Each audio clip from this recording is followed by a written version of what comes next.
caminando por las calles de Estambul, directo para Haya Irene. Está haciendo frío, vean, está nublado, pero igual chévere el paisaje. Prefiero este frío al calor de ya saben dónde.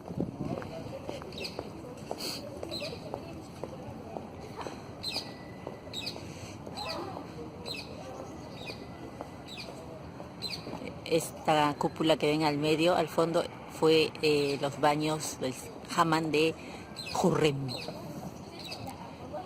Este es el centro de turismo de Estambul.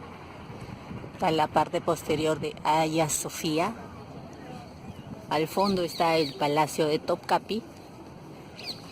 Y ahorita estoy yendo a visitar Haya Irene, que creo que está para la derecha.